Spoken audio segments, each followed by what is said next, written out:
என்ன ஆச்சு? இன்னைக்கு கொஞ்சம் ஃப்ரீயா ஊஞ்சல்ல உட்காந்துருக்கீங்க. அதுவா சொன்னா, நேத்து மணத்தக்காளி காய் நம்ம செடியில கொஞ்சம் இருந்துச்சு.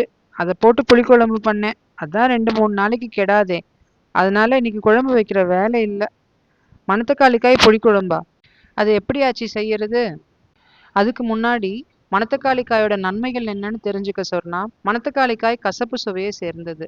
கசப்ப உணவுல சேர்க்கறதுனால நரம்புகள வலுப்படுத்தும். அது மட்டும் இல்லாம செரிமானத்தையும் மேம்படுத்தும். மணத்தக்காளி குழம்பு செய்ய தேவையான பொருட்கள்: மணத்தக்காளி காய் கொஞ்சம், சின்ன வெங்காயம் கொஞ்சம், கொஞ்சம் கருவேப்பில, பூண்டு 7, 8 பல்லு, உப்பு வேணுங்கிற அளவு சேர்த்துக்கலாம். மிளகாத்தூள் 3 ஸ்பூன் எடுத்து வச்சிருக்கேன். கடையில கிடைக்கிற குழம்பு மிளகாய் தூள் யூஸ் பண்ணிக்கலாம். 2 தக்காளி அரைச்சு வச்சிருக்கேன். வெந்தயம் கொஞ்சம், சோம்பு, பெருங்காயம் எல்லாம் கொஞ்சம் கொஞ்சம் எடுத்திருக்கேன். புளி ஊற வச்சு கரைச்சு வடிகட்டி வச்சிருக்கேன். நல்லெண்ணெய் 3 டேபிள் ஸ்பூன். இப்போ கடாயை அடுப்புல வச்சு எண்ணெயை முதல்ல ஊற்றிக்கோங்க. அதுக்கப்புறம் நம்ம தாளிக்க வச்சிருக்க பொருட்களை அதில் சேர்த்துருங்க.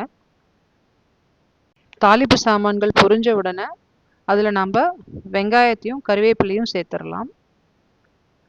ஒரு நிமிஷம் வதக்கிட்டு அடுத்ததாக பூண்டையும் அதில் சேர்த்துடலாம். மறுபடியும் ஒரு நிமிஷம் வதக்கிட்டு இப்போ அதில் நாம் க்ளீன் பண்ணி வச்சுருக்க மணத்தக்காளி காயை அதில் சேர்த்துடலாம்.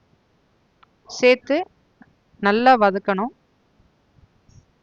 ஓரளவு வதங்கின உடனே இப்போ அரைச்சி வச்சிருக்கிற தக்காளியையும் நம்ம அதில் சேர்த்துடலாம்.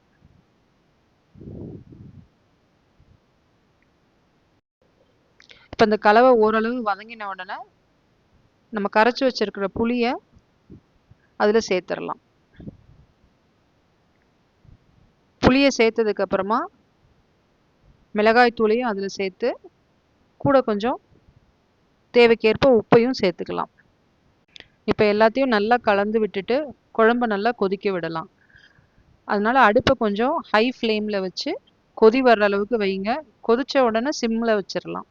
சிம்மில் வச்சு ஒரு 15 நிமிஷம் அல்லது 20 நிமிஷம் கொதிக்க விட்டிங்கன்னா குழம்பு உங்களுக்கு ரெடி ஆகிடும். இட்லி தோசைக்கு தொட்டுக்கிற மாதிரி வேணும்னா கொஞ்சம் திக்காக வச்சுக்கணும் குழம்ப.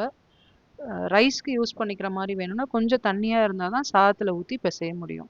ஒரு 15-20 நிமிஷம் கொதிச்சிருச்சுன்னா குழம்பு நல்ல பக்குவத்துக்கு வந்துடும். அடுப்பை ஆஃப் பண்ணிடலாம். இப்போ கொத்தமல்லி இலை இருந்ததுன்னா நல்லா க்ளீன் பண்ணிவிட்டு அதை போட்டு மேலே வந்து கார்னிஷ் பண்ணலாம். ரொம்ப நல்லாயிருக்கும் இந்த குழம்பு.